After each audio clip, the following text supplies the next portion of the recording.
Panginoon. Pag-usama kami talaga Diyos. Yes, hallelujah. Jesus.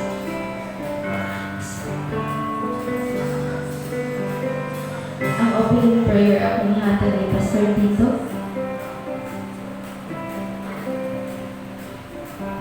Praise the Lord. Hallelujah. At ito sa mga pag-ampo. Ama namin Diyos na sumasalangit, Diyos ni Abraham, ni Isaac at ni Jacob, ang Diyos na may gawa ng langit at lupa at lahat ng bagay. Ikaw ang pinagbumulan ng God. Hallelujah. Ikaw ang buhay na bawat isa sa amin, Lord. Kaya Ama, minsan pa sa umagang ito, Lord, bago kami pagtuluyan, doon ako sa kapagang-pangalan ng trono sa umagang ito, Lord. Muli, idinudulog namin sa iyo, Panginoon, ang tagsa-tagsa namin mga kasing-kasing diha sa iyong katubangan sa pag-upload na sayo, Panginoon. Kung ano ang laman ng aming mga puso sa oras na itulugan.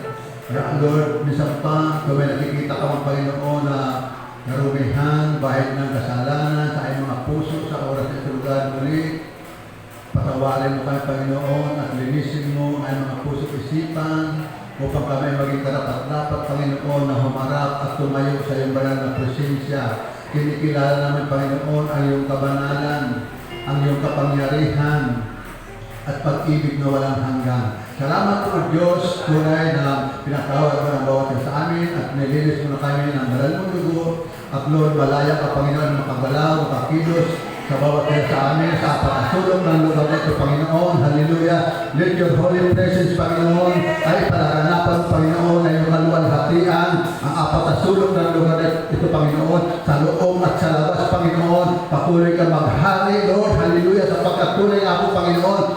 Ikaw ang nagsabi, Panginoon, kung saan naroon na yung presensya, Panginoon, naroon ng kalayaan, Lord. Kaya, Lord, sa umagang ito, Lord, malaya kami, Panginoon, magpupuri sa iba ng pangalan. Malaya kami, Panginoon, na itataas namin, Panginoon, pasilunggan ang iba ng pangalan sa umagang ito, Lord. Sa pangalan ito, ang Diyos, maliban sa iyo, wala na ibang Diyos, Panginoon. Ikaw, ang Diyos noon, ngayon, at magpakailan-kailan pa man. Hallelujah. You are the King of Kings and the Lord of Lords. Hallelujah. Kaya, Ama, ang presensya mo, Panginoon, ay patuloy na pag-inauuhawan sa umagang ito, lugar. Puspusin mo kayo, Panginoon, ay banal na presensya upang sa kayo, lugar, muli maranasan namin, Panginoon, ang deliverance, revival, Panginoon.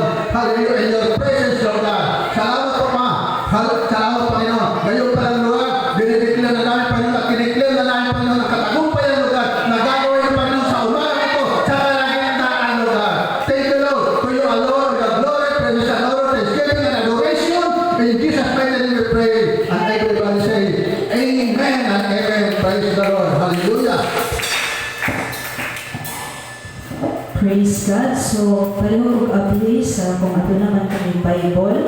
In Galatians chapter 5, verse 22 to 26. So, atong tunganan lang sa pagbasa. Apan kini ang makita sa kinabuhi sa tao kung ang Espiritu Santo mo ang nagagahom kaniya. Nahigugmaon siya, malipayon, may kalinaw, may nantuson, maayon sa iyang isikatawo, manggihatagon o kasaligan, buutan o makapugong sa iyang kaugalingon. Kung mao kini ang atong buhaton, dili nato malapas ang mga sugo sa Dios kanato.